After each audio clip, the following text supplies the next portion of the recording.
கர்த்தருடைய பரிசுத்த நாமத்துக்கு மகிமை உண்டாகட்டும். இன்றைய நாளின் வேத பாட கூட்டத்துக்காக வெளிப்படுத்தின விசேஷம் 2ஆம் அதிகாரம் 8 10 வரைக்கும் உள்ள வசனத்தை வாசிப்போம். வெளிப்படுத்தின விசேஷம் 2ஆம் அதிகாரம் 8 10 வரைக்கும் உள்ள வசனங்களை வாசிக்க. சிமிர்னா சபையின் தூதனுக்கு எழுத வேண்டியது என்னவெனில், முந்தினவரும் பிந்தினவரும் மரித்திருந்து பிழைத்தவருமானவர் சொல்லுகிறதாவது, உன் கிரியைகளையும் உன் உபத்திரவத்தையும் நீ ஐஸ்வர்யமுள்ளவனாய் இருந்தும் உனக்கிருந்த தரித்திரத்தையும் தங்களை யூதர் என்று சொல்லியும் யூதராயிராமல் சாத்தானுடைய கூட்டமாயிருக்கிறவர்கள் செய்யும் தூஷணத்தையும் அறிந்திருக்கிறேன். நீ படப்போகிற பாடுகளை குறித்து எவ்வளவும் பயப்படாதே. இதோ, நீங்கள் சோதிக்கப்படும் பொருட்டாக பிசாசானவன் உங்களில் சிலரை காவலில் போடுவான். 10 நாள் உபத்திரவப்படுவீர்கள். ஆகிலும் நீ மரண பரியந்தம் உண்மையாயிரு, அப்பொழுது ஜீவ கிரீடத்தை உனக்கு தருவேன். கர்த்தருடைய பரிசுத்த நாமத்துக்கு மகிமை உண்டாகட்டும். இந்த வேத பாட கூட்டத்துக்கு இந்த வேத பகுதியிலிருந்து சிமிர்னா சபையை குறித்து நம்ம பேசுகிறது இல்லை. இந்த சிமிர்னா சபையை குறித்து பேசுவதற்கு ஒரு வேளை இதில் நிறைய காரியங்கள் நமக்கு இருக்கலாம். ஆனால் நம்ம இன்றைக்கு இதிலிருந்து ஒரு தலைப்பு எடுத்துக்கொள்ளும். நம்ம பொதுவாக அதிகபட்சமாய் சில நேரங்களில் இந்த தலைப்புகளின் அடிப்படையில் பிரசங்கிக்கிறதுனால இன்றைக்கும் ஒரு தலைப்பு எடுத்துக்கிறோம். 10வது வசனத்தில் சொல்லியிருக்கு, மரண பரியந்தம் உண்மையாயிரு, ஜீவ கிரீடத்தை உனக்கு தரும். இப்போ இன்றைய தலைப்பு மரண பரியந்தம், மரிக்கும் வரை அப்படியே எழுதிக்கலாம். மரண பரியந்தம் நம்ம எதுலெல்லாம் உண்மையாக இருக்கணும், மரண பரியந்தம் உண்மையாக இருக்கணும், எதுலெல்லாம் உண்மையாக இருக்கணும் அப்படின்னு ஒரு 7 விஷயம். சும்மா பைபிள் ஸ்டடியாக அப்படி ஒத்த வாக்கியமாக இல்லை, பைபிள் ஸ்டடியாக அப்படி நம்ம தியானிக்க போகிறோம். சிம்பிள், ரொம்ப எளிமையான ஒரு பைபிள் ஸ்டடி. ஆனால் நம்ம வாழ்க்கையோடு சேர்ந்தது, நம்முடைய ஆவிக்குரிய ஜீவியத்தோடு சேர்ந்தது. மரண பரியந்தம் உண்மையாயிரு, எந்த விஷயத்திலெல்லாம் மரண பரியந்தம் நம்ம உண்மையாக இருக்க வேண்டும் அப்படின்னு சொல்லி இன்றைக்கு நம்ம தியானிக்க போகிறோம். கர்த்தருடைய பரிசுத்த நாமத்துக்கு மகிமை உண்டாகட்டும். நம்ம முகவுரையாய் சொல்வதற்கு நிறைய விஷயங்கள் இருந்தாலும் நம்ம அப்படி சமயத்தை வேத பாட கூட்டமாக இருக்கிறதுனால அதை எடுக்காமல் சப்ஜெக்டுக்குள்ளே போகிறதுலே அப்படி ஒவ்வொரு குறிப்பிலும் கொஞ்சம் தியானிப்போம். முதலாவதாக ஒரு தேவனுடைய பிள்ளை இந்த ஆவிக்குரிய ஜீவியத்தில் சாகும் வரைக்கும் எதில் உண்மையாக இருக்கணும் அப்படின்னா, எபிரேயருக்கு எழுதின நிருபம் 11ஆம் அதிகாரம் 13வது வசனத்தின்படி விசுவாசத்தை பாதுகாத்து நம்ம மரிக்கணும். மரண பரியந்தம் விசுவாசத்திலே நாம் உண்மையாக இருக்கணும். வாசிங்க. இவர்கள் எல்லாரும் வாக்குத்தத்தம் பண்ணப்பட்டவர்களை அடையாமல் தூரத்திலே அவைகளை கண்டு நம்பி அணைத்து கொண்டு பூமியின் மேல் தங்களை அந்நியரும் பரதேசிகளும் என்று அறிக்கையிட்டு விசுவாசத்தோட மரித்தார்கள். இப்போ சாகும் வரைக்கும் மரண பரியந்தம் நம்ம இதில் உண்மையாக இருக்கணும், ஃபெய்த் லைஃப்பில் உண்மையாக இருக்கணும். நம்ம எப்போவுமே பேசுகிறது தான் இதெல்லாம், ஆனால் நம்ம இதை கேட்டுக்கிட்டே தான் இருக்கணும். அதாவது விசுவாசம் என்பது பயிற்சி பண்ணப்பட்டுக்கிட்டே இருக்கிறது. அதாவது விளையாட்டுத்துறை மாதிரி அதை எடுத்துக்கலாம். டெய்லி எக்ஸசைஸ் பண்ணிக்கிட்டே இருக்கும். அப்படின்னா எந்த விதமான பொதுவாக நல்ல எக்ஸசைஸ் செய்கிறவங்க பாருங்கள், கொஞ்சம் ஏறக்குறைய நல்ல ஆரோக்கியமாக இருப்பாங்க. டெய்லி பயிற்சி பண்ணிக்கிட்டே இருக்கும். ஃபெய்த் லைஃப்ங்கிறது நம்முடைய லைஃப்பில் அன்றாட பயிற்சி பண்ணப்படும். விசுவாசத்துக்குள்ள மிகப்பெரிய இதாக இருக்கிறது நம்பிக்கை. கடந்த காலத்தில் நம்முடைய லைஃப்பில் ஆண்டவர் செய்ததெல்லாம் நம்பிக்கைக்கு இதுவாக இருக்கும். அதனால்தான் நம்பப்படுகிற உறுதியும் காணப்படாததுன்ற நிச்சயம் ஃபெய்த். இப்போ அந்த விசுவாசத்துக்குள்ள ஒரு நம்பிக்கை அப்படி செயல்பட்டுக்கிட்டே முழு நிச்சயமாய் நம்பி தேவனை மகிமைப்படுத்தி விசுவாசத்திலே வல்லவனானான். இப்போ ஃபெய்த் நம்முடைய லைஃப்பில் சாகு வரைக்கும் இருக்கும். ஆரம்பிக்கும் போது விசுவாசத்தோடு ஆரம்பிச்சிருவாங்க, முடிக்கும்போது விசுவாசத்தோடு முடிக்காத நல்லவரத்தில் ஆயிரும். பாவ மன்னிப்பிலே நம்முடைய லைஃப்பில் விசுவாசம் ஸ்டார்ட் ஆகுது. இன்றைக்கி நம்ம பாவம் மன்னிக்கப்பட்டிருக்குது அப்படிங்கிறது நம்முடைய வாழ்க்கையில் விசுவாசம் ஃபெய்த்தில் தான் நம்ம ஓடுறோம். நம்முடைய பாவங்கள் எல்லாம் ஆண்டவர் மன்னித்து இருக்கிறார். விசுவாசத்தினாலே தேவன் நமக்குள்ள வாசம் பண்ணுகிறார். ஏசப்பா வாசம் பண்ணா, விசுவாசத்தினாலே கிறிஸ்து உங்களில் வாசமாயிருக்கிறார்.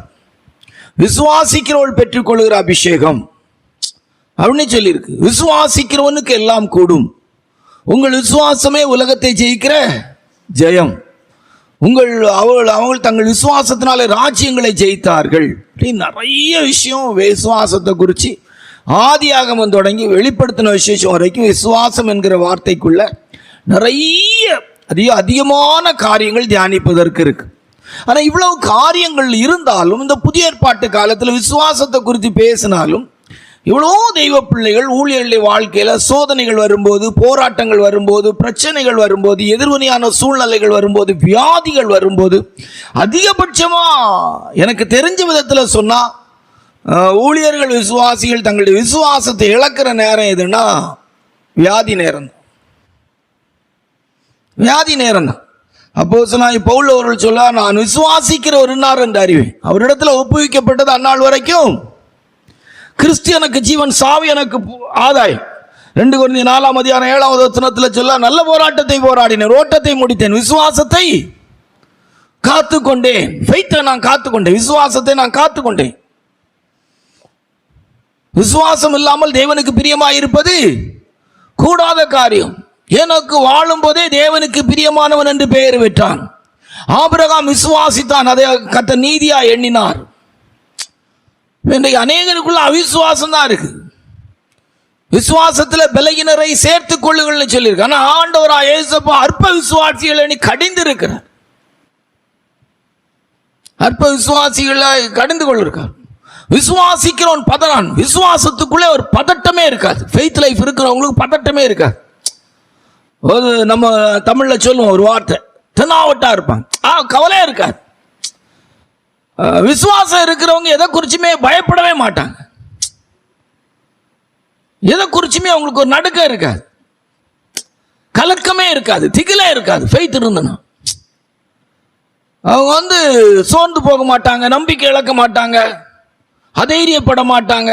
ஃபெய்த் இருந்தா இதெல்லாம் நம்முடைய லைஃப்ல வருமானா நம்ம வாழ்க்கையில விசுவாசம் குறைஞ்சிருக்கு. ஆபிரகாம் வாக்குத்தத்தம் பண்ணின ஒரு உண்மை உள்ளவர் என்று விசுவாசிச்சான். கன்ஃபார்மா நிறைவேறும், கர்த்தர் செய்வார். தான் ஃபெய்த். நித்திய ஜீவனை அவர் நமக்கு அளிப்பேன் என்பதை அவர் நமக்கு பண்ணின வாக்குத்தத்தம். என்ற பாவங்களெல்லாம் மன்னித்த நிறைய ஊழியர்கள் தெய்வ பிள்ளைகளுக்குள்ள இந்த நாட்கள்ல இந்த விசுவாசம் இல்லை. என் பாவம் மன்னிக்கப்பட்டிருக்கு அப்படிங்கிற விசுவாசம், நம்பிக்கை, நிச்சயம் இல்லை. பரிசுத்த பவுல் அவர்கள் சொல்ல, நிச்சயம் இல்லாதவனாய் ஓடேன், ஆகாயத்தை அடிக்கிறவனாய் சிலம்பம் பண்ணேன். 2 தீமோத்தேயு 4:7 போராட்டத்தை போராடினேன், நல்ல போராட்டத்தை போராடினேன், ஓட்டத்தை முடித்தேன், விசுவாசத்தை காத்துக்கொண்டு. இது முதற்கொண்டு நீதியின் கிடம் எனக்காக என்ன வைக்கப்பட்டிருக்கிறது. விசுவாசிக்கிறவனுக்கு எல்லாம் கூடும். விசுவாசத்துக்குள்ள பதட்டமே இருக்காது. உண்மையிலே சொல்றேன், பதட்டமே இருக்காது. எவ்வளவு தேவைகள் இருக்கலாம், எவ்வளவு சோதனைகள் இருக்கலாம், எவ்வளவு விதமான போராட்டங்கள் இருக்கலாம், எப்படிப்பட்ட வியாதியா இருக்கலாம், எவ்வளவுதான் இருந்தாலும் சரி, உண்மையாகவே தேவன் மேல் ஒரு மனிதனுக்கு விசுவாசம் நிறைய இருக்கு. பொதுவான விசுவாசம் நிறைய பேருக்கு இருக்கு. ஒரு பிள்ளையை பெற்றா கூட ஒரு பெற்றோருக்கு விசுவாசம் இருக்குது. பிள்ளைக்கு சொத்து சேர்க்கையெல்லாம் விசுவாசத்தில் தான் என்ன செய்கிறாங்க, சேர்க்குறாங்க. ஒரு பிள்ளை செத்து போகும் அப்படின்னு நினச்சா பிள்ளைக்கு சொத்து சேர்ப்பாங்களா? இல்லை. ஸ்கூலில் கொண்டு சேர்க்கும்போது கூட விசுவாசத்தோடு சேர்க்குறாங்க. இதெல்லாம் பொதுவாக நார்மலாக உலகத்திலே நிறைய பேருக்கு விசுவாசம் இருக்குது. இந்த விசுவாசம் எல்லாம் இல்லை. நம்முடைய விசுவாசம் என்பது நித்திய ஜீவனுக்கு ஏதுவான விசுவாசம். நம்முடைய விசுவாசம் என்பது உலகத்தை ஜெயிக்கிற விதத்தில் இருக்க வேண்டிய விசுவாசம். இப்போ இந்த நாட்களில் நம்முடைய லைஃப்பில் நம்ம ஃபெய்த்தை எப்போவுமே பரீட்சை பண்ணி பார்த்துக்கிட்டே இருக்கணும். என்ற லைஃப்லலாம் ஆண்டவர் அதிகபட்சமாக மனத்தாழ்மையாக சொன்னால் சில நேரங்களில் வியாதி விலகினங்களை அனுமதிச்சுக்கிட்டே இருப்பாங்க. அப்படி நான் நினைக்கிறேன். அது கரெக்டாக இருக்கா அப்படின்னு தெரியும். ஏன்னா அப்படி வரும்போது தான் என் ஃபெய்த் எனக்கு பயிற்சி பண்ணப்பட்டுக்கிட்டே இருக்கு. சுகமாகவே இருந்தால் ஒரு நாள் வியாதி வரும்போது நான் அதைரியப்படலாம் அப்படின்னு நான் எனக்குள்ள நான் சிந்திக்கிறேன். அது சரியா தப்பாங்கிறத நான் ரொம்ப யோசிக்கிறது. அடிக்கடி இப்படி வருகிறதுனால, கர்த்தர் எனக்கு சுகம் தருகிறதுனால எனக்கு தேவன் மேல இருக்கிற விசுவாசம் கொஞ்சம் கொஞ்சமாக பலப்பட்டுக்கிட்டே இருக்கிறத நான் எனக்குள்ள உணரு. ஏன்னா எல்லா சூழ்நிலையிலும் எனக்கு கர்த்தர் சுகத்தை தர முடியும். என்னுடைய கால் வழியில் என்ன சுகப்படுத்துகிறாங்க, என்னால் எனக்கு சுகப்படுத்த முடியும். சில நேரம் தலைவலி வருது, ஏன் எதுக்கு அப்படின்னு பார்த்தா ஒன்றுமே ஆன்சர் கண்டுபிடிக்க முடியாது. சம்டைம்ஸ் சில நேரம் ஆகாரங்கள் காரணமாக இருந்திருக்கலாம். பித்தம் இருக்கிறதுனால ஒருவேளை சில நேரங்களில் தலைவலியும் உடம்பு சீனம் வருது. சில நேரம் கொஞ்சம் கடின உழைப்பு போல உள்ள பிரயாசங்கள் அதுக்கு ஒரு காரணமாக இருக்கலாம். ஆனால் எனக்குள்ள நான் எல்லாவற்றின் மத்தியில் இது எல்லாவற்றுக்கும் தாண்டி கர்த்தர் எனக்கு சுகத்தை தர முடியும். தர்றாங்க. எவ்வளோ பிரயாசங்கள் இருக்குது சில நாட்கள். ஆனால் அவ்வளோ பிரயாசத்திலையும் உண்மையாக சொல்கிறேன், இந்த ஊழிய நாட்கள் சில நேரம் 4 நாள் கூட்டம், 3 நாள் கூட்டமாக இருக்கும். 5 பிரசங்கம், 6 பிரசங்கம், 7 பிரசங்கம், 8 பிரசங்கம் அப்படி பண்ண வேண்டியது இருக்கும். இப்பெல்லாம் அன்றைக்கு ரொம்ப பிரயாசப்பட்டது போல சரீரத்தில் சொல்லலாம். கிருபதா அதில் நம்ம வந்து போகிற வாகன பிரயாணங்கள் இப்படியெல்லாம் இருக்கும். 2 வீலர் பிரயாணமாக இருக்கும், பஸ் பிரயாணமாக இருக்கும். ஆனால் ஆண்டவர் அதன் மத்தியில் தர்ற சுகமெல்லாம் சில நேரத்தில் ஆச்சரியமாக இருக்கும். திங்கக்கிழமை ஆகும்போது சரீரத்தில் கொஞ்சம் பலகீனங்களை நல்லா ஃபீல் பண்ணுறது போல இருக்கும். ஆனால் ஆண்டவர் அதன் மத்தியில் அடுத்த பிரயாசத்துக்கு எதுவாய் கர்த்தர் உதவி செய்கிறாங்க. இதெல்லாம் நம்முடைய எனக்குள்ள நான் மனத்தாழ்மையாக சொன்னால் விசுவாசம் பயிற்சி பண்ணப்பட்டுக்கிட்டே இருக்குது. ஒவ்வொரு காலகட்டத்திலும் கர்த்தர் என்னை சுகமாக்க முடியும், சுகமாக்க முடியும், சுகமாக்க முடியும், சுகமாக்க முடியும். தேவனால் நான் பலப்படுத்த முடியும், தேவனால் நான் ஆரோக்கியப்படுத்த முடியும், தேவனால் நான் நிலைமைக்குரியதான விதத்தில் என்னுடைய சரீரத்தில் ஒரு புத்துணர்வை அல்லது புதிய ஒரு பலத்தை அனுபவிக்க முடியும், சுகத்தை அனுபவிக்க முடியும் என்கிற விதத்தில் என்னுடைய வாழ்க்கையில் இந்த விசுவாசம் தேவனால் கிரியை செய்துக்கிட்டே இருக்குது. அதுல ஒரு பெரிய விசேஷம் என்னன்னா, தேவனால ஒரு மனிதனுக்குள்ள விசுவாசம் ஆரம்பிக்கப்பட்டால் அவன் மரண பரியந்தம் தேவனை விசுவாசிக்கிறதுக்கு வாய்ப்பு இருக்கு. அதான் ரொம்ப முக்கியம்.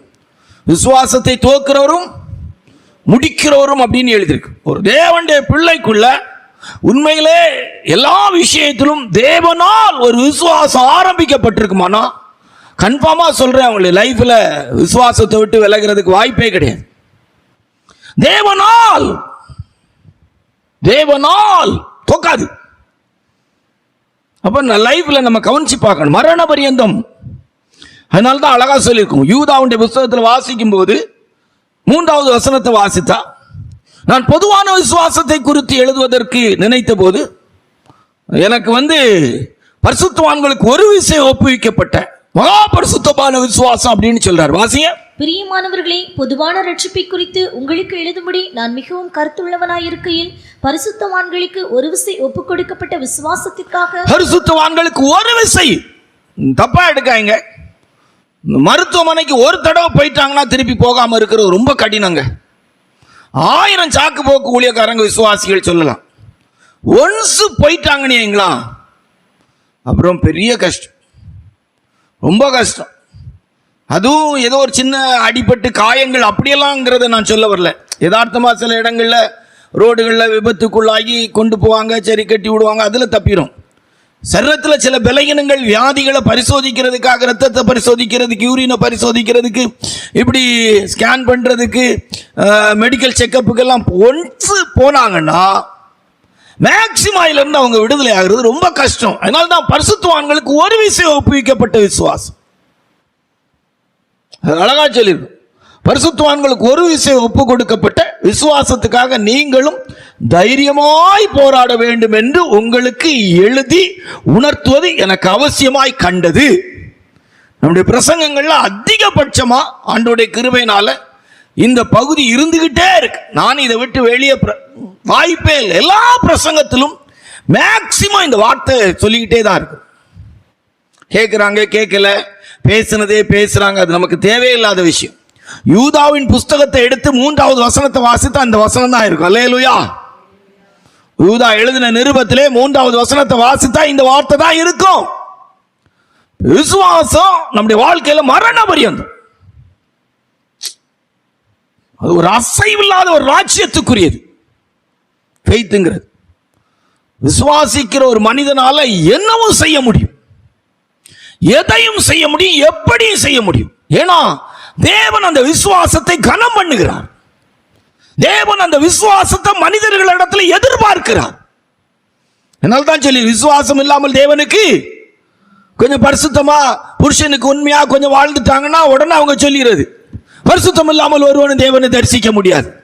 பரிசுத்தம் என்பது இச்சையின் வாழ்க்கை விடுவது மட்டுமல்ல, கேரக்டரோடு இருக்குது, நிறைய விஷயம் இருக்கு. வேறுபாட்டின் அனுபவத்தை காட்டுகிறது. பரிசுத்தமான வாழ்க்கை என்பது வேறுபாட்டின் ஜீவியத்தோடு சேர்ந்து இருக்குது. சும்மா ஒண்ணு இல்லை, கொஞ்சம் ஏதோ உண்மையா புருஷனுக்கும் மனைவிக்கும் உண்மையா இருந்து வாழ்ந்துட்டாங்கன்னா அவங்க உடனே சொல்லுது, பரிசுத்தம் இல்லாமல் ஒருவனும் தேவனை தரிசிக்க முடியாது. அது பரிசுத்தத்தின் ஒரு அங்கம். பரிசுத்தம் என்பதுக்கு நிறைய விளக்கம் வேதத்திலிருந்து எடுக்க முடியும். ஆனால் விசுவாசம் இல்லாமல் ஒருவனும் தேவனுக்கு பிரியமாயிருப்பது, ஆமா, பின்வாங்கி போவானால் அவன் மேல் தேவன் என்ன செய்ய மாட்டார்? பிரியமாக இருக்க மாட்டார். நீதிமான் தன் விசுவாசத்தினால் பிழைப்பான். அதனால மரண பரியந்தம் கர்த்தருடைய பிள்ளைகளுக்கு ஃபெய்த் இருக்கணும். விசுவாசம் விசுவாசம் விசுவாசம் அப்படிங்கிற பேசுறது இல்லை. சின்ன பெரிய எல்லா விஷயத்திலும் விசுவாசம் என்பது தேவனை மட்டும் நம்பி தேவனுடைய செயலுக்காக காத்திருந்து தேவனால் தங்களுடைய வாழ்க்கையில சிறிதும் பெரிதுமான எல்லா விஷயத்துக்கும் தீர்வு காண்பது விசுவாசம். ஃபெய்த்னா என்னது? சிறிதும் பெரிதுமான எல்லா விஷயத்துக்கும் படைத்த ஆண்டவராகிய இயேசுவை நம்பி அவனுடைய பாவ வாழ்க்கையிலிருந்து பரலோகம் போக வரைக்கும் அவனுக்கு தேவை ஃபெய்த். அல்லேலூயா. அவன் எந்த மனிதர்களையோ தன்னையோ நம்பாமல் தேவனை மாத்திரம் தனக்கு சகாயமாய் தனக்கு எல்லாவற்றுக்கு எல்லாமாய் கொண்டு வாழ்வதற்கு பெயர் ஃபெய்த். அல்லேலூயா. எதையும் தேவனால் அவன் பெற்று வாழ்வதற்கு பெயர் ஃபெய்த். கர்த்தருடைய பரிசுத்த நாமத்துக்கு மகிமை உண்டாகட்டும். ரைட்டா? இப்படி நம்ம ஒரு குறிப்பே கொஞ்சம் இதா தியானிச்சோமானா 7 குறிப்பு தியானிக்கிறதுக்கு சமயமாயிரும். எல்லாம் ரொம்ப பெருசா பேசுவோன்னு இல்லை, கொஞ்சம் கொஞ்சமாக தான் பேசும். ரெண்டாவது, ஒரு நாள் விசுவாசத்தை குறித்து உங்களுக்கு தெளிவாக ஆண்டோடைய கிருபையினால மனத்தாழ்மையாக சொன்னால், நல்ல விசுவாசம் அப்படிங்கிறதுடைய வளர்ச்சி, விசுவாசத்துக்குள்ள இருக்கிற அனுபவங்கள் எப்படி இருக்கும் அப்படின்னு நம்ம தியானிச்சா ரொம்ப நல்லா இருக்கும். ஃபெய்த் ரொம்ப முக்கியமானதுங்க, நீங்கள் எப்படி எடுத்துக்கிட்டாலும் சரி. சரியா? ரெண்டாவது, வேதத்தில் வாசிக்கும் போது பிலிப்பியர் 2ஆம் அதிகாரம் 8வது வசனத்தின்படி, பிலிப்பியர் 2ஆம் அதிகாரம் 8வது வசனத்தின்படி மரண பரியந்தம் நமக்கு என்ன தேவை, அல்லது மரண பரியந்தம் நாம் எதிலே உண்மையாக இருக்க வேண்டும். வாசி, பிலிப்பியர் 2ஆம் அதிகாரம் 8வது வசனம் வாசி. அவர் மனுஷ ரூபமாய் காணப்பட்டு மரண பரியந்தம், அதாவது சிலுவையின் மரண பரியந்தமும் கீழ்ப்படிந்தவராகி தம்மை தாமே தாழ்த்தினார். மரண பரியந்தம் கீழ்ப்படிதல் தேவை. மரண பரியந்தம் என்ன தேவை? கீழ்ப்படிதல் தேவை. இதை குறித்து விளக்கி சொன்னால், இன்றைக்கு மாலையில் கூட இந்த கீழ்ப்படிதலை குறித்து கொஞ்சம் தொகுப்பாக எடுத்த போது ரொம்ப ஆச்சரியமாக இருக்கு. தேவன் படைத்த இயற்கை கீழ்ப்படுகிறது. காற்று, மழை, என்ன சொல்லலாம், கடல், ஆறு, இப்படி இயற்கை, ஒரு சூரியன், இயற்கையுடைய அனைத்துமே வேதத்தில் கீழ்ப்படிந்திருக்கிறது. இயற்கையுடைய அனைத்துமே மத்தேயு சுவிசேஷம் 8ஆம் அதிகாரம் 26, 27 வாஸ்து பார்த்தீங்கன்னா, காற்றும் கடலும் அமைதி பெற்றதை பார்த்து 27வது வசனத்தில் இவைகள் கீழ்ப்படுகிறதே அப்படின்னு சொல்றாங்க சீசர்கள். வாசிங்க 26, 27. அதற்கு அவர், அற்ப விசுவாசிகளே, ஏன் பயப்படுகிறீர்கள் என்று சொல்லி எழுந்து காற்றையும் கடலையும் அதட்டினார். உடனே மிகுந்த அமைதல் உண்டாயிற்று. உடனே மிகுந்த அமைதல் உண்டாய். நல்லா கவனிச்சு கொள்ளுங்க. மரண பரியந்தம் நம்முடைய வாழ்க்கையில் என்ன தேவை?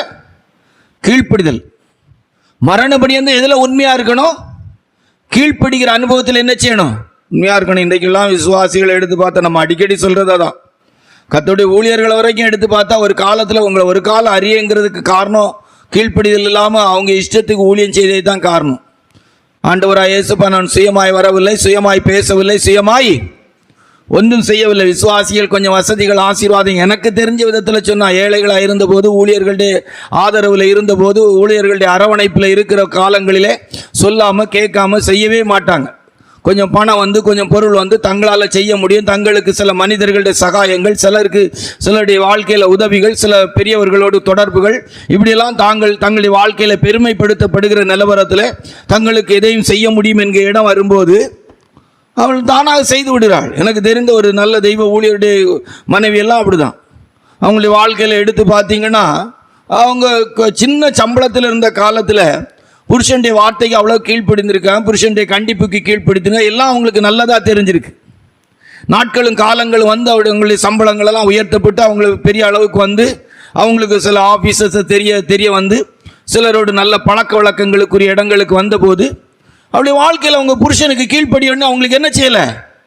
தெரியலைங்க. ஈஸியாக மீறிட்டாங்க. ஈஸியாக மீற முடிஞ்சுது. சொல்லாமல் செய்யக்கூடிய இடம் வந்துச்சு, கேட்காம செய்யக்கூடிய இடம் வந்துச்சு, மறைத்து செய்யக்கூடிய இடம் வந்துச்சு, சுயமாய் செயல்படக்கூடிய இடம் வந்துச்சு, புருஷனுக்கு தெரியக்கூடாது என்று வாழக்கூடிய இடம் வந்துச்சு, புருஷன் வேண்டாம் நான் வாழ முடியும் என்கிற இடம் வந்துச்சு. ஆனால் அதுக்கெல்லாம் வரக்கூடிய ஜட்ஜ்மெண்ட் எனக்கெல்லாம் தெரியாதப்பா. கத்தர் எடுத்து அடித்து கொடுத்தாருன்னா ஒருவேளை பூமியில் கூட இருந்துடலாம். எனக்கு தெரியலை, ரொம்ப கவனமாக இருக்கணும். அதனால தான் சொல்லியிருக்கோம், பூர்வ எல்லைக்குறியை மாற்றாதே, வழிகளிலே நின்று பூர்வ பாதைகளவே என்று அறிந்து அவைகளிலே நடவுங்கள், அப்பொழுது உங்களுக்கு உங்கள் ஆத்மாவுக்கு இளைப்பாறுதல் கிடைக்கும். ரொம்ப கவனமாக இருக்கணும். பூர்வீகத்தை மறந்துடக்கூடாது. இங்கேருந்து வந்தோம், எப்படி வந்தோம், நம்முடைய வாழ்க்கையில் ரொம்ப சில இடங்களில் நான் என்னுடைய அனுபவங்களில் மனத்தாழ்மையாக சொன்னான், ரொம்ப பெரிய அனுபவங்கள் பார்த்துருக்கிறேன். நான் என்னால் இப்போல்லாம் நினைப்பேன், விசுவாசிகள் எல்லாம் சாதாரணமாக அமைதியாக இருக்கிற விதத்தில் இருந்தால் போதும். அதனால தான் நீதிமொழிகளில் சொல்லியிருக்கும், ஆண்டவரே எனக்கு ஐஸ்வர்யத்தையும் தராதேன், தரித்திரத்தையும் தராதேன், அன்னநாடு உள்ள அனுபவம் இருக்கணும். என்னால் முடியும், நான் நினச்சா அப்படிங்கிற இடத்துக்கு வந்துட்டுனா முடிஞ்சுது. மனுஷன் மேல் நம்பிக்கை வைத்து மாம்சத்தை புயபலமாக்கி கொள்ளுகிறவன் சபிக்கப்பட்டவன். மரண பரியந்தம் கீழ்ப்படிதல், தம்மை தாமே வெறுமையாக்கி அடிமையின் ரூபம் எடுத்து மனுஷ சாயலானார். மரண பரியந்தம் கீழ்ப்படிந்தார். பிலிப்பியர் 2:8 பாவிக்குரிய தெய்வ பிள்ளைகளுடைய வாழ்க்கையில் மரண பரியந்தம் கீழ்ப்படுதல், கீழ்ப்படியணும். இயற்கை கீழ்ப்படிந்திருக்கிறது. இயற்கை சூரியனை பார்த்து யோசுவா பேசி சொல்றார், சூரியனே நீ அங்க தரித்து நில். அப்படியே நிக்குதுங்க. விசுவாசிகள் நிற்பாங்களா? நீங்க படைக்கப்பட்ட சூரியன் நிக்குதுங்க, கீழ்ப்படிங்க. ஆசாரியர்கள் கால் பட்ட உடனே அப்படியே யோர்தான் பிரிஞ்சு நிக்குதுங்க. எவ்வளவு பெரிய இயற்கையின் கீழ்ப்படுதல் இருக்குது. தேவன் நியாயம் தீர்க்கும் போது இந்த இயற்கையெல்லாம் கூப்பிடுவாரே, வானத்தையும் பூமியையும் கூப்பிடுவேங்கிறாரே. மனுஷன் நியாயம் தீர்க்கும் போது நான் வானத்தையும் பூமியையும் கூப்பிடுவேன்னு சொல்றாரு. அதுக்கு தானே கூப்பிடுவார். இந்த இயற்கையெல்லாம் கீழ்ப்படிஞ்ச, நீ கீழ்ப்படிஞ்சியா? உன் படிப்பை வச்சுட்டு எனக்கு கீழ்ப்படியாம இருந்தியே, உன் அழகை வச்சு எனக்கு கீழ்ப்படியாம இருந்தியே, உனக்கு இருந்த வசதி வச்சு கீழ்ப்படியாம இருந்தியே, உன் சம்பாத்தியத்தை வச்சு கீழ்ப்படியாம இருந்தியே. கேட்பாரு, விசுவாசிகளை கூப்பிட்டு கேட்பாரு, நீ ஒரு சபைக்கு போகும்போது சபையில இருந்த காலத்தில் ஆரம்பத்தில் எப்படி கீழ்ப்படிஞ்சா, இன்னைக்கு எப்படி கீழ்ப்படுகிறா? ஆரம்பத்தில் ஊழியக்காரங்க சொல்லலாம், பொன் வாத்து முட்டை போட்டே மாதிரி, பொன் முட்டையா வாத்து போட்டே மாதிரி, என்ன சொன்னாலும் தெய்வ வாக்கு, என்ன சொன்னாலும் சத்தியம். இப்ப என்ன சொன்னாலும் குத்தி பேசுறது, என்ன சொன்னாலும் குத்தி பேசுறது. இதான் நல்ல ஒரு கீழ்ப்படிதல். மரண பரியந்தம் இயற்கையுடைய அனுபவத்தில் ஒரு பெரிய கீழ்ப்படிதல் இன்றைக்கும் ஆண்டவர் வைத்திருக்கிறார். ஆண்டவருக்கு இயற்கை கீழ்ப்படுகிற அனுபவத்தில் இருக்குது. வேதத்தில் பார்த்தீங்கன்னா மிருகங்கள் கீழ்ப்படிஞ்சிருக்கு. ஒரு சிங்கத்துக்கு கட்டளை கொடுக்கிறாரு, அந்த தீர்க்கதரிசியை மட்டும் கொன்னுட்டு கழுதையும் கொல்லலை, அந்த தீர்க்கதரிசியுடைய சரீரத்தை என்ன செய்யலை, சாப்பிடலை. தானியேலின் புத்தகத்தில் தூதர்கள் இது சிங்கங்களின் வாய்களை கட்டினாங்கன்னு சொல்லியிருக்கு. கயிறு வச்சா கட்டிட்டு போனாங்க. எல்லா சிங்கத்துக்கும் வாயை கயிறு வச்சு கட்டிட்டு போனாங்களா? அப்படி ஒன்றும் இல்லை. எவ்வளோ கீழ்ப்படுதல் பாருங்க. சிங்கங்கள்கிட்ட சொல்லிட்டு போயிடறான், நீ யார் வாய் திறந்து அவரை நம்ம யாரை தானியேலை பயமுறுத்திடக்கூடாது, கடிச்சிடக்கூடாதுன்னு சொல்லிட்டு போனாங்க. அது கட்டுப்பட்டு நின்று செல்லையிலையா? அங்கே என்ன கயிறு வச்சா தானியேலுக்கு புஸ்தகத்தில் சிங்கங்களுக்கு வாய் கட்டி இருந்தா? அப்படி ஒன்றும் கிடையாது. யோசித்து பாருங்க. இன்றைக்கு நம்ம தெய்வ பிள்ளைகள்டெல்லாம் இப்படி ஆண்டவர் தூதன் சொன்னா, பேசாதே மகளே, நீ பேசாதே, மாமியார்ட்ட நீ உன் மருமகள்கிட்ட பேசாதே அப்படின்னு சொன்னா கேட்பாங்களா? மருமகள்கிட்ட மாமியாரே நீ பேசாதே அப்படின்னு கேட்பாரா? லாபான்ட்ட கர்த்தர் தரிசனமாய் சொல்றாரு, யாக்கோபுட்ட தீமையை பேசக்கூடாது, நன்மை மட்டும்தான் பேசணுங்கிறா. பேசினாரா? பேசலையா? பையன்கிட்ட எல்லாம் சொல்லியிருக்காரப்பா, நான் நிறைய சமயத்தில் தவறு பண்ணியிருக்கேன். என்கிட்டலாம் ஆண்டவர் சொல்லியிருக்கிறார், விசுவாசிகளில் விசாரிக்கிறதுலேருந்து கண்டிக்கிறது வரைக்கும் மகன் அந்த விஷயத்தில் கொஞ்சம் அமைதியாரு, நிதானமாக இருக்கார். அந்த சந்தர்ப்பங்களில் சில நேரம் என் ஆவியை நான் அடக்காமல் சில நேரங்களில் கோபப்பட்டு வருத்தப்பட்டு விசாரித்து அதனால் மன கஷ்டத்துக்குள்ளே நிறைய சந்தர்ப்பங்களை நான் சந்திச்சிருக்கேன். இப்போ கொஞ்சம் குறைஞ்சிருக்கு. ஆனால் என்னுடைய ஊழியத்தின் ஆரம்ப காலத்திலிருந்து நிறைய நாட்கள் நான் இப்படி ஆண்டவர் எனக்கு சில நேரம் உணர்த்தும் போது கூட நான் கீழ்ப்படியாய் பாருங்க.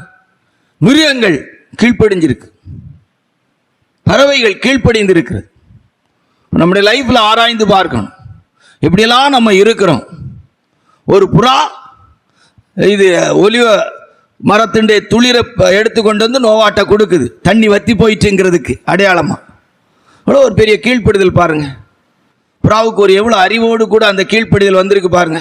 அதுக்கு பிற்பாடு அந்த புறா போனது என்ன செய்யலை, திரும்பி வரலைன்னு சொல்லியிருக்கு. அப்போ அன்றைக்கு நம்மளை நம்பி பேழைக்குள்ள நோவா தாத்தா இருக்கிறாரு அப்படின்னு சொல்லி ஆண்டவர் அந்த துளிரை எடுத்துட்டு போனால் கரெக்டாக ஆயிடுச்சிட்டு. காகத்தை கவனிச்சு பாருங்க, காகத்துக்கு கட்டளை இட்டேன்னு இருக்கிறாரு. அதிகாலை நேரத்தில் காகம் அழகா ஆகாரம் கொண்டு வந்து கொடுத்துருக்கிறது. யோசித்து பாருங்க, எவ்வளோ ஒரு ஜீவராசிகளுக்குள்ள ஒரு கீழ்ப்படிதல் இருந்திருக்கிறது. இன்றைக்கு நம்முடைய லைஃப் ஆராய்ந்து பாருங்க. ஒரு பூச்சிக்கு கட்டளை இட்டாராம். யோனாவுடைய புஸ்தகத்தை எடுத்து பார்த்தீங்கன்னா, யோனாவின் புஸ்தகத்தில் 4ஆம் அதிகாரத்தில் எடுத்து பார்த்தீங்கன்னா, ஒரு பூச்சிக்கு 7ஆம் அதிகார வசனத்தில் சொல்லியிருக்கு, ஒரு பூச்சிக்கு ஆண்டவர் கட்டளை இட்டார். வாசிங்க.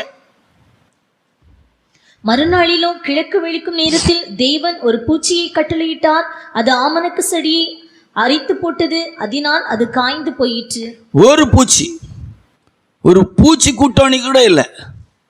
அந்த ஒரு பூச்சி ஆண்டோடைய கட்டளை ஏற்று யோனாவுக்கு நிழலா இருக்கிற ஒரு மரத்தை சூரியன் நல்லா கதிர்வீச்சு சூரியனுடைய கதிர்கள் ஏறுறதுக்கு முன்னால் அதை அழிச்சு போட்டு, எனக்கு நான் இதை எடுத்த போது பூச்சிகள் கூட்டம் இல்லை, ஒரு பூச்சியை கட்டளையிட்டார். அது அவ்வளோத்தையும் கடகடான்னு என்ன செய்திருக்கு, அரிச்சு தள்ளியிருக்கு. கீழ்ப்படுதலை பாருங்க, எவ்வளோ இது பாருங்க. இந்த புழு பூச்சிகளின் அனுபவம், அந்த பேனு, இதெல்லாம் ஒரு தேவனுடைய கீழ்ப்படுதல்னால தான் நாங்கள் உள்ள வருது சரக்கு. பாருங்க எவ்வளோ கீழ்ப்படுதல் இருக்கு பாருங்க. ஒரு பூச்சிகளுக்கு கூட தேவனுடைய வார்த்தைக்கு கீழ்ப்படுகிற ஒரு அனுபவம் இருந்திருக்கிறது. கடல்ல உள்ள ஜீவராசிகளை எடுத்து பாருங்க. யோனாவின் புஸ்தகத்தில் 1ஆம் அதிகாரத்தில் வாசித்து பார்த்தீங்கன்னா 17ஆவது வசனத்தில் ஒரு பெரிய மீனுக்கு ஆண்டவர் கட்டளை இடுகிறார். யோனா 1:17 வாசிக்கும் போது ஒரு பெரிய மீனுக்கு ஆண்டவர் கட்டளை இடுகிறார். அந்த மீன் அழகா யோனாவை கொண்டு வந்து கரெக்டா பாருங்க, ஆண்டவர் சொன்ன இடத்துல கொண்டு வந்து கக்கி போட்டு. வாசிங்க. யோனாவை விழுங்கும்படி ஒரு பெரிய மீனை கர்த்தர் ஆயத்தப்படுத்தி இருந்தார். அந்த மீன் வயிற்றிலே யோனா ராப்பகல் 3 நாள் இருந்தான். பாத்தீங்களா, கரெக்டா கொண்டு நினிவேல கொண்டு காக்கிட்டு ஒரு மீன் வெள்ளி பணத்தை விழுங்கிட்டு பேதுரு அப்போஸ்தலனுடைய தூண்டிக்காக காத்திருக்குது. வாய்க்குள்ளேயே வச்சுட்டு அழகா காத்திருக்குது. அல்லேலூயா.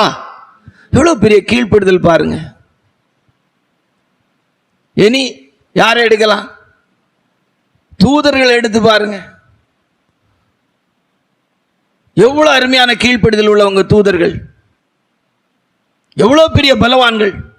ஒரு தூதன் 1,85,000 பேர் அடிக்கக்கூடிய ஒரு கால சூரியன்ல ஒரு கால பூமியில என்ன செய்யலாம், வைக்கலாம். சமுத்திரத்தில் ஒரு கால் அப்படி வச்சுட்டு நின்னார்னா அவ்வளோ பிரகாசமா இருப்பார்.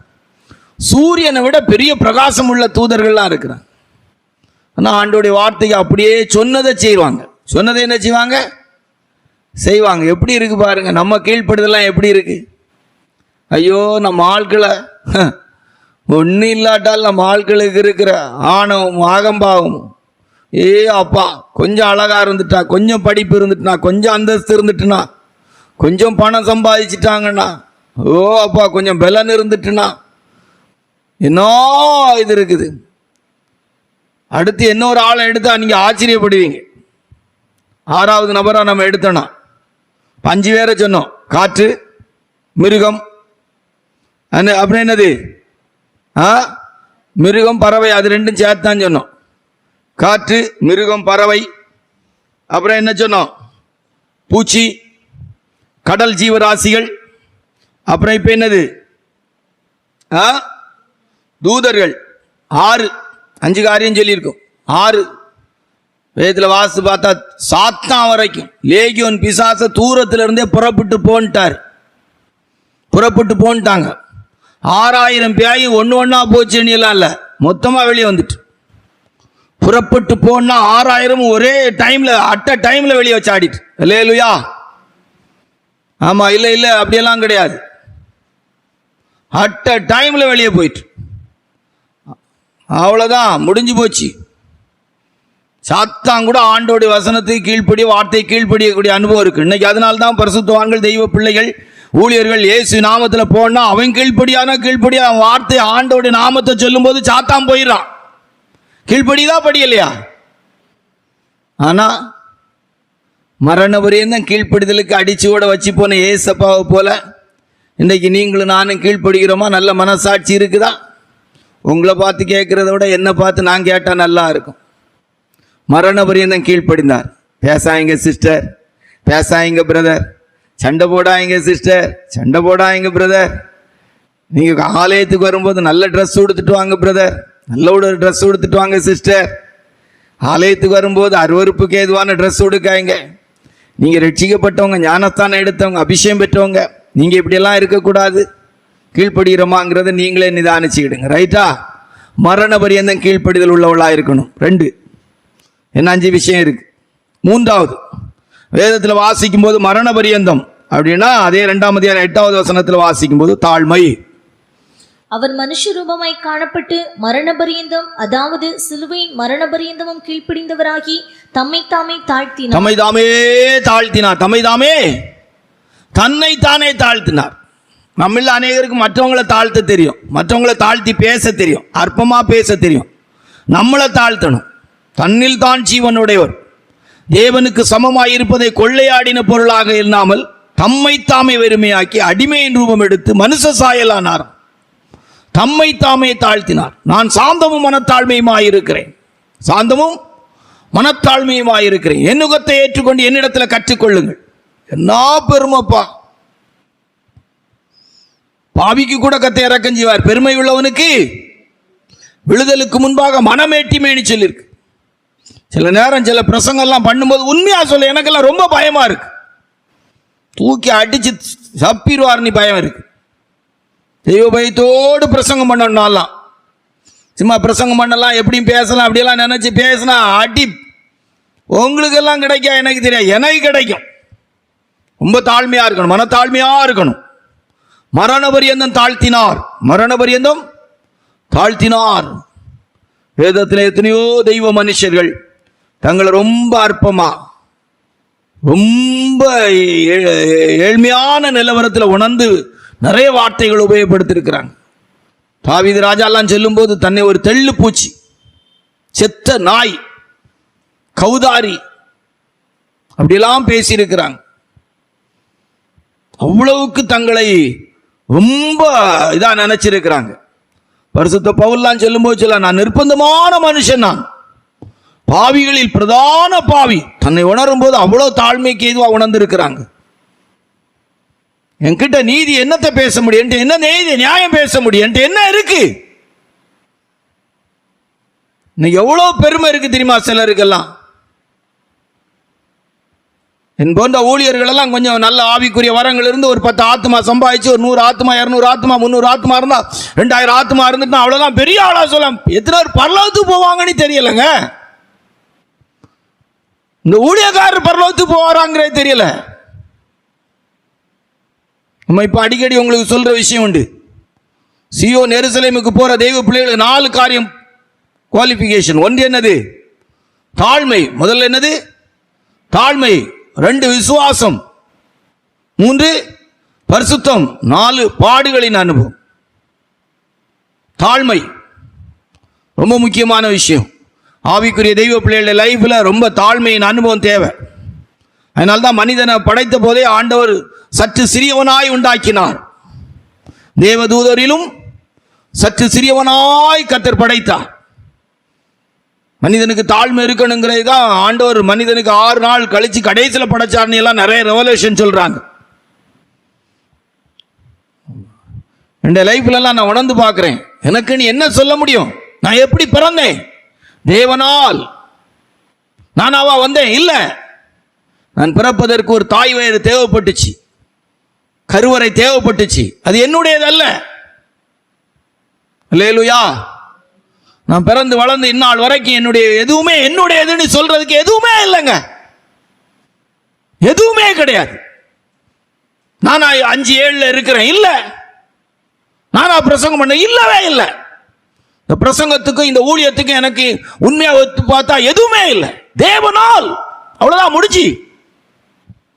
என்னால்ங்கிறதுக்கு என்ன இருக்கு? உடுக்கிறதுல இருந்து சாப்பிடுறதுல இருந்து வாழ்றதுல இருந்து எல்லாமே தேவனால். தாழ்மை எதுவரைக்கும் இருக்கணுமா? எதுவரைக்கும் இருக்கணுமா? மரண பரியந்தம். எவ்வளவு விசுவாச வாழ்க்கை, தெய்வீக சுகம், எவ்வளவு பரிசுத்தம், எவ்வளவு ஆவிக்குரிய ஜீவியம் என்ன இருந்தாலும் எல்லாவற்றின் மத்தியிலும் நம்ம வாழ்க்கையோடு பயணித்துக் கொண்டிருக்க வேண்டிய மரண பரியந்தம் இருக்க வேண்டியது தாழ்மை. பேச்சில, நடக்கையில, செய்கையில், எல்லாவற்றிலும் ஒரு ஆவிக்குரிய தெய்வ பிள்ளைய வாழ்க்கையில தாழ்மை. இந்த டிபிஎம் ஸ்தாபனத்தை விட்டு வெளியே வந்துட்டு கூட சிலருக்கெல்லாம் என்ன பெருமை இருக்கு தெரியுமோ? பீத்து பீத்தணி பீத்துவாங்க. நான் டிபிஎம்ல இருந்தேன், டிபிஎம்ல ஊழியம் செய்தேன், டிபிஎம்ல இருந்தேன். அந்த சபை பக்கம் கிட்ட போனா காரி துப்பிடுவாங்க. பெருமை. என்ன டிபிஎம்னா என்ன? அங்க பரலோகத்தில் திறந்தா போட்டிருக்கு. அப்படியெல்லாம் ஒன்றும் கிடையாது. உள்ள இருந்து கழிவில்லைன்னு சொல்லி வந்தாச்சு. தாழ்மையா கிடைச்ச ஜீவியத்தை, கிடைச்ச ஊழியத்தை செய்து போவான்னு நினைக்க மாட்டேன். என்ன பீத்து பீத்தாங்க. நாங்கள் டிபிஎம்ல அப்படி இருந்தோம். ஊழியக்காரங்க அங்க ஏத்ததுக்கு ஆளு கிடையாது, பார்க்கறதுக்கு ஆளு கிடையாது, பேசுறதுக்கு ஆளு கிடையாது. அங்கிருந்து ஒரு ஆள் கல்யாணம் பண்ணி வந்தாச்சுன்னா அவங்களை ஏத்துக்கிறதுக்கு ஆளு கிடையாது, பார்க்கறதுக்கு ஆளு கிடையாது, பேசுறதுக்கு ஆளு கிடையாது. ஆனா அங்க வெளியே வந்துட்டு பெரிய பீத்தி பீத்துவாங்க. நம்ம தான் வந்தாச்சு, கிருபையில தாழ்மையோடு ஓட வேண்டியதான். அல்லேலூயா. ஆண்டவர் கிருபையாய் நமக்கு தாழ்மைக்கு ஏதோ ஒரு வாழ்க்கையை தந்திருக்கிறார். அல்லேலூயா. இல்ல என்ன பெரிய இது டிபிஎம் என்ன பெரிய இதா? ஒண்ணும் கிடையாதுங்க. ஏசப்பாவோடு வாழ்றது, ஏசப்பாவை போல வாழ்றது தான் கிறிஸ்தவ ஜீவியம். அல்லேலூயா. எந்த சபையில இருக்கிறோங்கிறதெல்லாம் பெருசு கிடையாது, எந்த ஸ்தாபனத்தில் இருக்கிறோங்கிறதெல்லாம் பெருசு கிடையாது. ஏசப்பாவை போல வாழணும், அதான் முக்கியம். அல்லேலூயா. ஏசப்பாவோடு வாழணும். அல்லேலூயா. ஆமா. நல்ல தாழ்மை ரொம்ப முக்கியம். எப்பவும் முக்கியம். உங்களுக்கு மட்டும் இல்லை, எனக்கு ரொம்ப முக்கியம். எனக்கு தேவை. ஆண்டவர்கிட்ட கேட்டுக்கிட்டே இருக்கிறேன். ஆண்டவர் எனக்கு உணர்த்திக்கிட்ட ஒரு நாளும் வாழ்க்கையில பெருமைக்கு இடம் கொடுக்காது. ஆனால் தாழ்மையா சொல்றேன், சில நேரம் நாங்கள் விளையாடும் போது ஆண்டோடைய கிருபையினால பெரிய பீத்து பீத்துறவங்க எல்லாம் சின்ன ரொம்ப அற்பமா தோத்துருக்காங்க. நான் உடனே சொல்வேன், உங்களை பீத்தல் தான் அதுக்கு காரணம். அல்லேலூயா. எந்த லைஃப்லையும் அது மாதிரி நான் பார்த்துருக்கேன். சில நேரம் விளையாடுகிற நேரங்களில், சில நேரங்களில் பெருசா ஜெயித்துடலான்னு நினைச்ச எத்தனையோ சந்தர்ப்பத்தில் தோத்துருக்கிறேன். தேவை. மரண பரியந்தம் தன்னை தாழ்த்தினார். மரண பரியந்தம் தாழ்மை. அல்லேலூயா. ரொம்ப முக்கியமான விஷயம். எந்த இடத்துல நம்முடைய வாழ்க்கையில மேலோங்கி நிற்க வேண்டியது தாழ்மை. நம்மிடத்துல மற்றவர்கள் பார்த்து அழகு ரசிக்க வேண்டியது தாழ்மை. நம்மளை குறித்து அவங்க சொல்ல வேண்டிய சாட்சியில மிகப்பெரிய சாட்சி தாழ்மை. ரொம்ப பெருமையா இருப்பாங்க, ரொம்ப பீத்துவாங்க, ரொம்ப கௌரவமா நடப்பாங்க. அப்படியெல்லாம் நம்மளை சொல்லக்கூடாது. ரொம்ப தாழ்மை உள்ளவங்க, ஹம்பிள் டைப், ரொம்ப ஹம்பிள்னஸ் உள்ளவங்க. அல்லேலூயா. அந்த ஊழியக்கார் ரொம்ப ஹம்பிள்னஸ் உள்ளவர். அல்லேலூயா. 3 சரியா? 4 சமயம் ஆகிறதுனால என்ன சீக்கிரமா போம். அப்போஸ்தலர் நடவடிக்கைகள் 22:4 வாசித்தா. அப்போஸ்தலர் நடவடிக்கைகள் 22:4 வாசித்தா. வாசிங்க. நான் இந்த மார்க்கத்தாராகிய புருஷரையும் ஸ்திரீகளையும் கட்டி சிறைச்சாலைகளில் ஒப்புவித்து மரண பரியந்தம் துன்பப்படுத்தினேன். மரண பரியந்தம் பாடுபடக்கூடிய கிருபை இருக்கணும். அல்லேலூயா. ஆமா. ஊழியத்துக்கு வந்த நேரம் பாடுபட்டேன். 30 வயசு வரைக்கும் பாடுபட்டேன். 40 வயசு வரைக்கும் பாடுபட்டேன். 45 வயசுக்கு மேலே பலகீனம் ஆயிட்டு 50 வயசு வரைக்கும் பாடுபட்டேன். அதுக்கு பிற்பாடு எனக்கு முடியலை. அப்படியெல்லாம் சொல்லக்கூடாது. மரண பரியந்தம் என்ன செய்யணும்? விசுவாச வீட்டில் பாடுபடணும், ஊழியத்துக்காக பாடுபடணும், தேவனுடைய நாமத்துக்கு மகிமையாக பாடுபடணும். அல்லேலூயா. ஆமாம். பாடுபடுகிறது நம்முடைய மரண பரியந்தம் இருக்கணும். அல்லேலூயா.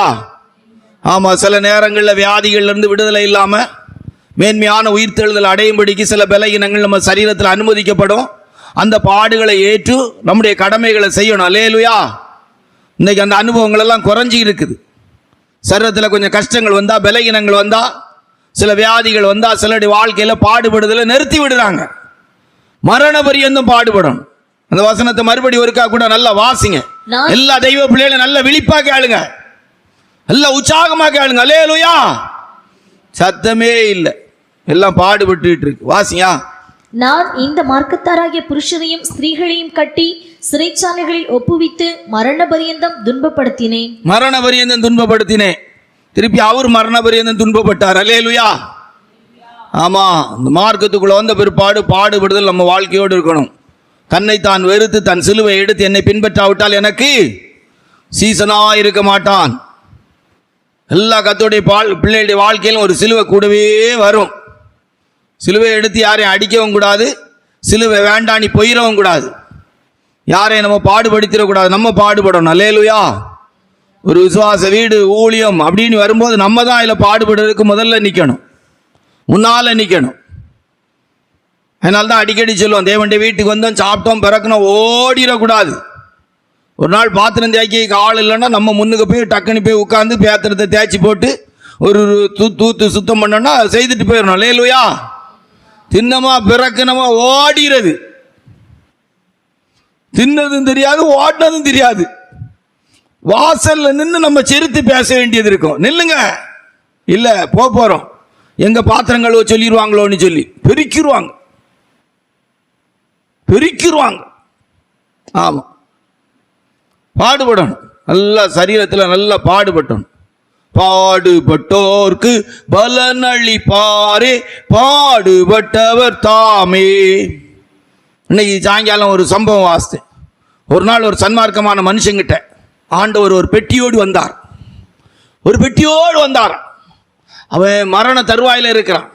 இன்றைக்கு நீ சாக போகிறான்னு சொன்னாரான். அவன் ஒன்று பெட்டியை பார்த்துட்டு, பெட்டிக்குள்ளே என்ன இருக்கு ஆண்டவரே? நான் பூமியில் சம்பாதிச்ச பணம் பொருள் சொத்து அதெல்லாம் இருக்குதா அப்படின்னாரான். இல்லைன்னாரான். அப்போ பெட்டியில் என்ன இருக்கு ஆண்டவரே? என்னுடைய சரீரத்தினுடைய அவயங்கள், சரீரத்தினுடைய காரியங்கள் இருக்கா? அது ஒன்றும் இல்லைன்னாரான். அப்போ பெட்டிக்குள்ளே என்ன இருக்கு ஆண்டவரே?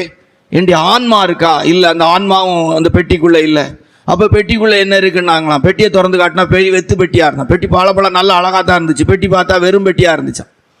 அப்போ ஆண்டவர்கிட்ட கேட்டானா, இது என்ன வெறும் பெட்டியாக இருக்கு? ஆமாம், நீ பூமியில் இருக்கும்போது ஒரு நன்மையும் செய்யலை, ஆண்டவர் எனக்காக நீ ஒரு கஷ்டமும் படலை, அதனால் உனக்கு ஒன்றும் கிடையாது, வெறும் பெட்டி தான் கிடைக்கும். வெறும் பெட்டி தான் கிடைக்கும். பைபிள் அப்படி தானே சொல்லு. பெட்டி கொண்டு வருவாரா கொண்டு வர மாட்டாரா? அவனவனுக்கு நான் அளிக்கும் பிரதிபலன் என்னோடு கூட வருகிறது. அவனவனுடைய கிரியைகளுக்கு தக்க அவனவனுக்கு நான் அளிக்கும் பிரதிபலன் என்னோடு கூட வருகிறது. சிலருக்கெல்லாம் வெத்து பெட்டி கூட கிடைக்காதுன்னு நினைக்கிறேன். சரி, வெத்து பெட்டி தான் கிடைக்கலாம், இந்த தீப்பெட்டி அது கிடைக்குமா? கிடைக்காது. அல்லேலூயா.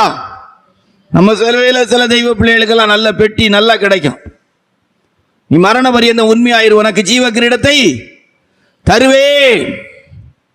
பாடுபடணும். உங்களுக்கு சொல்லி இருக்கிறோம், ஒரு தடவை கிறிஸ்தவத்தை பிரசங்கிக்க கூடாதுன்னு சொல்லி இராணுவத்தில் 10 பேரை பிடிச்சி சுட்டுக்கிட்டு இருக்கிறாங்க.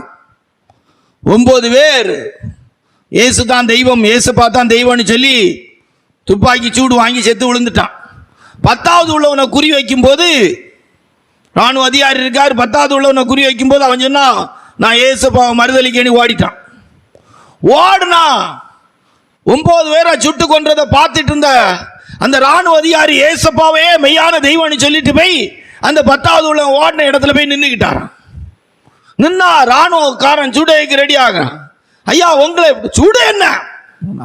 என்னையா நீங்க தானையா சுட சொன்னீங்க, 9 பேரை சுட்டிருப்ப, என்ன சூடுன்னாரான். நான் சொல்றேன், ஏசப்பா தான் மெய்யான தெய்வம், ஏசப்பாவை நான் ஏற்றுக்கிட்டேன். என்னன்னு கேட்டானா, 9 பேரை நீ சுட்டு கொல்லும் போது அவன் தலைக்கு மேல ஒரு கிரீடம் வந்து ஒவ்வொருத்தரையும் நீ சுடும் போது அவன் தலையில வந்து உட்கார்ந்துச்சு. 10வது உள்ளவனுக்கும் கிரீடம் வந்துச்சு. இவன் ஓடி போனதுனால அந்த கிரீடம் மேல போகுது. எனக்கு அந்த கிரீடம் தேவைன்னு சொல்லிட்டு அதில் போய் நின்னானா. அல்லேலூயா. யோசித்து பாருங்க. அவரோடு கூட பாடுபட்டோமானால் அவரோடு கூட ஆளுகை செய்ய முடியும். என் நாமத்தின் நிமித்தம் உங்களை நிந்தித்து துன்பப்படுத்தி பலவிதமான தீமையான மொழிகளை பொய்யாய் சொல்வார்களால் சந்தோஷப்பட்டு களி கூறுங்கள். இந்த மார்க்கத்துக்குள்ள வரும்போது நிறைய பாடுகள் இருக்கு. ஒவ்வொரு ஞாயிற்றுக்கிழமை ஒவ்வொரு செவ்வாய்க்கிழமை பிரசங்கமே உங்களுக்கு ஒரு பாடம் அமையும். நல்லா உருட்டி உருட்டி உருட்டி குத்தி எடுத்து நல்லா படமிடுவாங்க. போதக சிக்ஷையே ஜீவ வழி உருட்டி எடுத்து கரெக்டாக ரெடி ஆக்கணுமே. அல்லேலூயா. ஆமாம், சப்பாத்தி மாவு வர ஒரு புரோட்டாக்கு மாவு வர ஒரு அடிச்சு நல்லா இது செய்தால் சாஃப்ட் ஆயிரும். அல்லேலூயா. நான் உபத்திரவப்பட்டது நல்லது, அதனாலும் அது பிரமாணங்களை கற்றுக்கொண்டே. பாடுகள் ரொம்ப முக்கியம். பாடு வேண்டாம் பாடு வேண்டாம் பாடு வேண்டாம் பிரசங்கம் பண்ணிட்டு உள்ள பாடுகளே கொடிய பாடுகளின் பாதைகளில் போறான். முதல்ல பேசாம். பாடு நம்ம வாழ்க்கையோடு சம்பந்தப்பட்டது. கல்யாணம் பண்ணி கொடுத்துட்டியா, எனக்கு என் பிள்ளைக்கு கர்ப்பமான விட வாந்தி வரக்கூடாது, என் பிள்ளைக்கு வயிறு வலி வரக்கூடாதுன்னா கட்டி கொடுக்கும் போதே ஒரு பொம்மையை வாங்கி கொடு, இல்லைன்னா கட்டி கொடுக்கும் போதே ஒரு இரவல ஒரு பிள்ளையை எடுத்து கொடு. என் பிள்ளை நான் எப்படி வளர்த்தேன் தெரியுமா? என் பிள்ளை 2 மாதத்துல இருந்து நீ வாந்தி எடுக்குது. இன்னும் 1 மாசம் வாந்தி எடுத்தாக்கும் உன் மேல நான் கேஸை கொடுத்து மாமியார் குடும்பத்து மேல சொல்லட்டான் பார்ப்போம். அப்படி யாராவது கொடுத்துருக்காங்களா? கொடுப்பாங்களா? அதையெல்லாம் ஏத்துக்க முடியுது, சந்தோஷமா ஏத்துக்கிடுறாங்க. புருஷன் வீட்டில் உள்ள கஷ்டம் வேதனை இப்படிதான் இருக்கும். மக்கள் எல்லாம் மாமியார் மாறும் இப்படிதான் இருப்பாங்க, இப்படிதான் இருக்கும். குழந்தை உண்டானா 2 மாசம் 3 மாசத்துல கொஞ்சம் கஷ்டமா தான் இருக்கும், சகிச்சிக்க. 9 மாசம் ஆகும்போது திக்கு புக்குன்னு தான் இருக்கும். ஆனா ஊழியத்துக்கு வந்துட்டு விசுவாசி ஆயிட்டு கஷ்டம் சகிக்கணும், அவ்வளவு வேதனையா இருக்கு. ஆண்டவர் அப்படித்தானே சொன்னாரு. பிரசவ காலத்து ஸ்திரியை போலதான் வேதனை என்ன செய்யுமா? எடுத்துக்கொள்ளப்படுகிற ஜனம் பிரசவ வேதனைப்பட்டு அலறுகிற ஒரு சகோதரிக்குள்ள இருந்து தான் ஒரு ஜெயம் கொண்ட ஆண் பிள்ளை பிறக்குமா? அல்லேலூயா. வருத்தப்பட்டு அலறினாள், வருத்தப்பட்டு அலறினாள். பாடுகளின் மேன்மை மரண பரியந்தம். சரியா? 5 எபிரேயர் 11:15. தாங்கள் விட்டு வந்த தேசத்தை நினைத்தார்களானால் அதற்கு திரும்பி போவதற்கு அவர்களுக்கு சமயம் கிடைத்திருக்கும். ஆமா, மார்க்கத்துக்குள்ள வந்த பிற்பாடு மரண பரியந்தம் விட்ட தேசத்தை நினைக்க கூடாது, திரும்பி போறதை நினைக்க கூடாது. ரூத்துடைய புஸ்தகத்தில் வாசித்து பார்த்தீங்கன்னா அழகா சொல்லியிருக்கும். 1:16 சொல்லியிருக்கோம், ரூத்து திரும்பி போறதை பற்றி பேசக்கூடாது. ரூத்து சொல்றா, திரும்பி போறதை பற்றி அங்கிட்ட பேசவே கூடாது. வாசிங்க. அதற்கு ரூத், நான் உம்மை பின்பற்றாமல் உம்மை விட்டு திரும்பி போவதை குறித்து என்னோட பேச வேண்டாம். பேசக்கூடாது. அல்லேலூயா. கலப்பையில கை வைத்துட்டு பின்னிட்டு பார்க்கிறவன் தேவனுடைய ராஜ்யத்துக்கு பாத்துருவான்ல. வந்தாச்சு இந்த ஊழியத்துல, சத்தியத்துல கால் எடுத்து வச்சாச்சு. அல்லேலூயா. நகை நட்டு வேண்டாணி வந்தாச்சு, வெள்ளை துணி கொட்டி கத்திர ஆராதிக்க வந்தாச்சு. அவ்வளவுதான், திரும்பி போகக்கூடாது. மரண பரியந்தம் கடுகு பொட்டுனாலும் போட்டாலும் சட்டிக்குள்ளதான் எங்க என்ன செய்யணும்? பொட்டவும் செய்யணும், சட்டிக்குள்ளதான் கிடக்கணும். அல்லேலூயா. திரும்பி போற எண்ணமே இருக்கக்கூடாது. களத்தின நகை போடுற சோழியே இருக்கக்கூடாது. கோபாரம் வீட்டில இருந்து வந்து மாப்பிள்ளை கேட்டாலும் சரிதான், போலன்னு சொல்லிடணும். அல்லேலூயா. திரும்பி போற வேலையே இருக்கக்கூடாது. ஒன்ஸு அவ்வளோதான். மார்க்கத்துக்குள்ள வந்தாச்சு, நமக்கு நியமித்திருக்கிற ஒரு பாதை தான். அல்லேலூயா. நிறைய பாதைலாம் நானே வழி, நானே சத்தியம், நானே ஜீவன். திரும்பி போறதை யோசிக்கவே கூடாது. அல்லேலூயா. ஆமா, ஆண்டவர் தந்த மேன்மையான பாக்கியம். சத்தியத்தை கை கொண்டு வர நீதி உள்ள ஜாதி உள்ளே பிரவேசிப்ப வாசல்களை திறவுங்கள். திரும்பி போற எண்ணம் உள்ள அவ்வளோ வனாந்திரத்தில் சேர்த்தான், அவ்வளோ முடிஞ்சு. திரும்பி போற சோழியே திரும்பி போறதை நினைக்கவே கூடாது. ஆமா, வந்தாச்சு. இதான் மார்க்கம். கர்த்தர் எனக்கு கொடுத்த அழைப்பு, கர்த்தர் எனக்கு கொடுத்த சத்தியம், கர்த்தர் எனக்கு கொடுத்த பரிசுத்தவான்களுடைய ஐக்கியம், தெய்வ ஜனங்களோடு கூடிய ஐக்கியம், சபை ஐக்கியம். ஆமா, முன்னுக்கு கால் வச்சாச்சு. இந்த பாட்டு கல்யாண வீடுகளில் பாடுவோம் பழைய காலத்துல.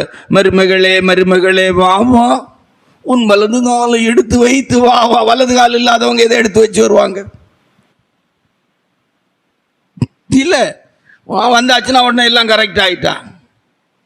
அப்படி எந்த காலை நீ வச்சு வைக்கலையோ, கத்தரை பார்த்து இறங்கின பிற்பாடு பின்னுக்கு போற ஜோலியே இருக்கக்கூடாது. அல்லேலூயா.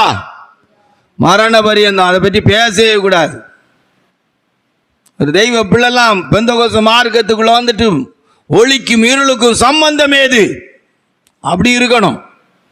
ஒன்று கேட்டு மாப்பிள்ளை கேட்டு வந்தா இல்லை, நாங்கள் எங்கள் குடும்பங்களில் சத்தியத்தின்படி கொடுக்க மாட்டோம். உபதேசமே சரியில்லைன்னா கொடுக்கக்கூடாது. செவன்த் டே ஒரு உபதேசம் வச்சிருக்கிறாங்க, சனிக்கிழமை தான் ஆராதிப்பாங்க. ஞானஸ்தானம் கிடையாது, அபிஷேகம் கிடையாது, எவ்வளோ காரியம் இருக்குது. அந்நிய பாஷை கிடையாது. நம்ம ஆள்கள் அந்த ஆட்கள் கூட ஐக்கியம் வச்சு என்ன சொல்லன்னு தெரில வச்சாச்சு காலை. அதுக்கு ஒரு பாட்டு பின்னுக்கு போயிடக்கூடாது. அல்லேலூயா. சரியா? அப்போ மரண பரியந்தம் நம்முடைய வாழ்க்கையில் 5வது விட்டு வந்த தேசத்தை நினைக்க கூடாது.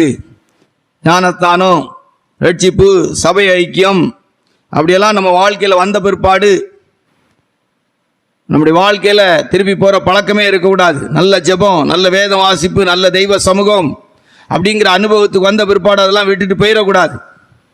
நல்ல ஸ்பிரிச்சுவல் லைஃப்பில் இருந்துட்டு உலக பிரகாரமான சம்பாத்தியத்துக்காக, பணத்துக்காக, பொருளுக்காக அப்படி போயிடவே கூடாது.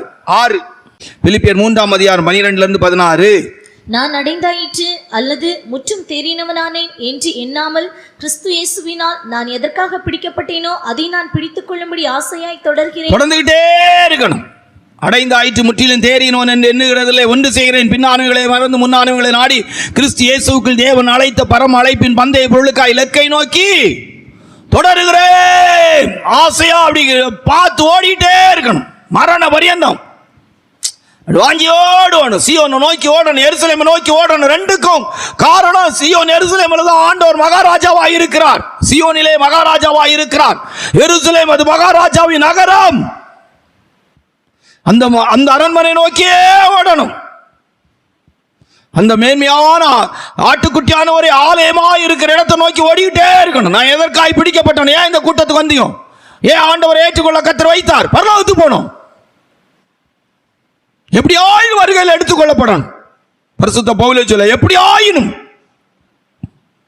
அடைந்தாயிற்று முற்றிலும் தேறினோன் என்று எண்ணுகிறேன், ஒன்று செய்கிறேன். ஜீவியத்தில் வர சின்ன சின்ன குறைவுகள் மற்றும் உள்ள எந்த காரியங்களையும் பின்னானுகளை மறந்து முன்னானுகளை நாடி கிறிஸ்து இயேசுவுக்குள் தேவன் அழைத்த பரம அழைப்பின் பந்தய பொருளுக்காய் இலக்கை நோக்கி முன்னால் உள்ள வசனத்திலிருந்து ஆசையாய் தொடருகிறேன். வாஞ்சியா இருக்கு. நாடு பார்த்தாலே அப்படி என்ன அருமையான ஜனம்னு சொல்லணும். அல்லேலூயா. ஒவ்வொரு நாளும் இந்த மார்க்கத்தில் ஓட ஓட ஓட ஓட அப்படி இலக்கை நோக்கியே ஓடிட்டு இருக்கோன்னு சொல்லணும். இந்த கட்டை ஒரு நாள் சாஞ்சி மீட்டிங் ஹாலில் வச்சு பாட்டு பாடும்போது ஒருத்தருக்கு ஒருத்தர் சொல்லும்போது ஆண்டோடைய கிருபையினால் அந்த தெய்வ மனுஷன் கர்த்தர் எதற்காக பிடிச்சப்பட்டார் அதை பிடிச்சுக்குள்ள ஆசையா ஓடினாரு. வாழ்க்கையில் நிறைய சோதனைகள் வந்திருக்கு, போராட்டங்கள் வந்திருக்கு, பிரச்சனைகள் வந்திருக்கு, தோல்விகள் வந்திருக்கு. ஆனால் அவை எல்லாவற்றிலும் பின்னானவைகளை மறந்து முன்னானவைகளை நாடி கிறிஸ்து இயேசுவுக்குள் தேவன் அழைத்த பரம அழைப்பின் பந்தய பொருளுக்காய் இலக்கை நோக்கி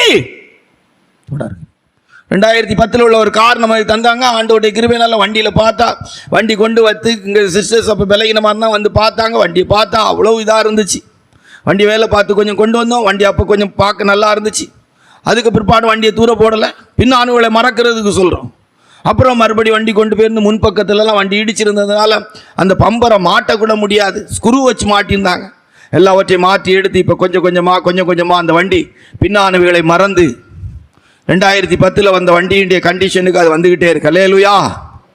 முன்னானுகளை நோக்கி அந்த வாகனம் என்ன செய்யுது?